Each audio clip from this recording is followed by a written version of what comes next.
বিশ্বকাপের আগে চমক, আর্জেন্টিনার সম্ভাব্য স্কোয়াড চূড়ান্ত। বড় দুশ্চিন্তাও রয়েছে আর্জেন্টিনার এই স্কোয়াড নিয়ে। বিশ্বকাপ শুরু হতে আর মাত্র 2 মাস বাকি। এর মধ্যে আর্জেন্টিনার জাতীয় দলের কোচ লিওনেল স্কালোনি সম্ভাব্য 22 সদস্যের স্কোয়াড ঘোষণা করে ফেলেছেন, এমনটা জানিয়েছেন আর্জেন্টাইন গণমাধ্যম। তবে স্কোয়াড ঘোষণার আগেই দুশ্চিন্তার কারণ হয়ে দাঁড়িয়েছেন দলের অন্যতম ডিফেন্ডার ক্রিস্টিয়ান রোমেরো। টটেনহাম হটস্পারের হয়ে খেলতে গিয়ে চুটে পড়েন তিনি। তার ডান পায়ের লিগামেন্টে সমস্যা ধরা পড়েছে এবং সুস্থ হতে সময় লাগতে পারে 5 থেকে 8 সপ্তাহ। যদিও এটি কিছুটা স্বস্তির খবর, তবুও বিশ্বকাপের প্রথম ম্যাচে তার খেলা নিয়ে রয়েছে বড় অনিশ্চয়তা। 16 জুন আলজেরিয়ার বিপক্ষে প্রথম ম্যাচে কোচিং স্টাফ তাকে ঝুঁকিয়ে ফেলতে চাইবে না বলেই ধারণা করা হচ্ছে। তাই বিকল্প হিসেবে এগিয়ে রাখা হচ্ছে লিওনার্দো বালের দিকে। বিশেষ করে নিকোলাস ওতামেন্দি ছাড়া তিনি একমাত্র ডান পায়ের সেন্টার ব্যাক যা তাকে একাদশে জায়গা পাওয়ার দৌড়ে এগিয়ে রাখছে। এদিকে চোটের কারণে বিশ্বকাপ থেকে চুটকে গেছেন জুয়ান ফোরেত। ফলে পঞ্চম সেন্টার ব্যাক নিয়ে শুরু হয়েছে তীব্র প্রতিযোগিতা।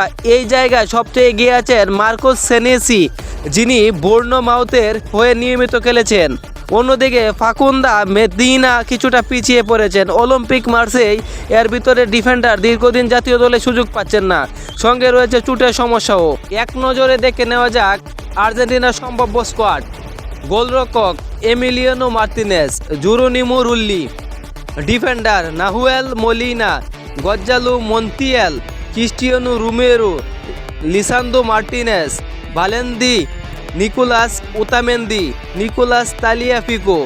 Midfielder Leandro Paredes, Alexis Mac Allister, Enzo Fernandez, Rodrigo De Paul, Nico Gonzalez, Ezequiel Palacios, Nicolas Paz, Thiago আলমাদা।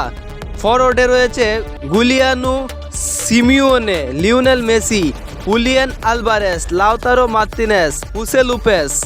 বিশ্বকাপের আগে স্কোয়াড মোটামুটি ঠিক হলেও চোট সমস্যা এখন বড় চ্যালেঞ্জ হয়ে দাঁড়িয়েছে আর্জেন্টিনার জন্য। শেষ পর্যন্ত কে থাকবেন মূল একাদশে সেটাই এখন দেখার বিষয়।